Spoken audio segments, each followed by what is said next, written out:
La parole est à monsieur Kevin Pfeffer du Rassemblement national.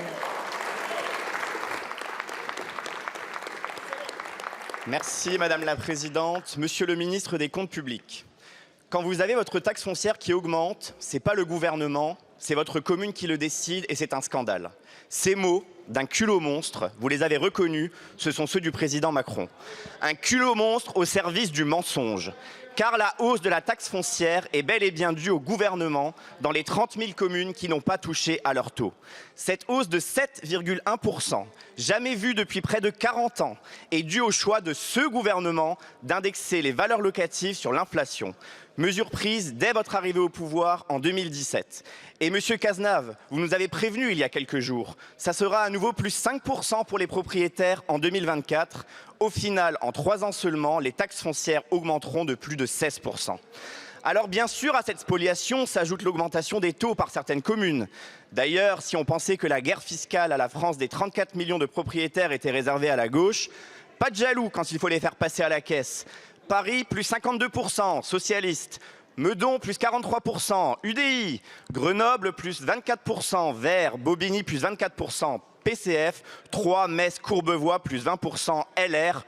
Et où En Marche, parce qu'on, comme toujours, on ne sait plus trop dans ces cas-là. Mais vous ne trouverez dans cette liste aucune des communes gérées par le Rassemblement national. À Fréjus et Perpignan, les taux n'ont jamais été augmentés. À Hénin-Beaumont, Hayange ou Beaucaire, les taux ont même baissé. Et ceci, il faut le dire, malgré la hausse non compensée des coûts pour nos communes, point d'indice des fonctionnaires, mais surtout énergie et inflation, encore de votre responsabilité. Nous l'avons proposé lors du dernier budget, un amendement pour limiter l'augmentation par les communes de leur taux, un autre amendement pour plafonner à 2% l'augmentation des valeurs locatives, mais vous les avez rejetés. Pire, vous avez imposé vos choix par 49.3. Alors tout cela, monsieur le ministre, est le fruit de choix politiques. Nous faisons le choix de la paix fiscale et de rendre leur argent aux contribuables. Et vous et le président Macron, quand allez-vous cesser de mépriser les élus locaux et de faire la poche des Français ? Je vous remercie. La parole est à monsieur Thomas Cazenave, ministre délégué chargé des comptes publics. Merci Madame la Présidente, Mesdames et Messieurs les députés, Monsieur le député. Je veux le dire clairement, la taxe foncière est une taxe 100% locale. L'Assemblée nationale, en 2016, a choisi à une immense majorité l'indexation des bases foncières sur l'inflation. Donc ce n'est pas une décision de ce gouvernement, c'est un choix d'indexer les bases foncières. Et sur cette base-là, les élus, en responsabilité, choisissent d'augmenter les taux, de maintenir les taux ou de baisser les taux. Ils ont le choix. C'est un impôt local.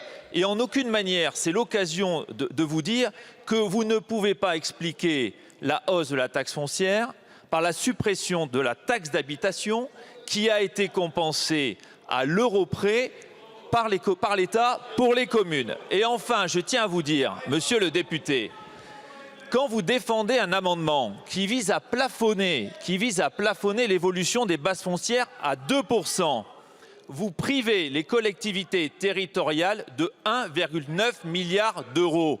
Donc 2 fois l'indexation de la DGF que vous réclamez. Donc un peu de cohérence, monsieur le député.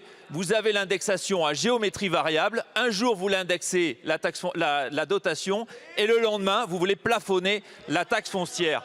Et je dois dire que cessez d'opposer l'État et les collectivités territoriales. Notre méthode, c'est le dialogue et la concertation. Ne vous en déplaise, monsieur le député, parce que c'est la seule méthode qui marche. Merci beaucoup, monsieur le ministre.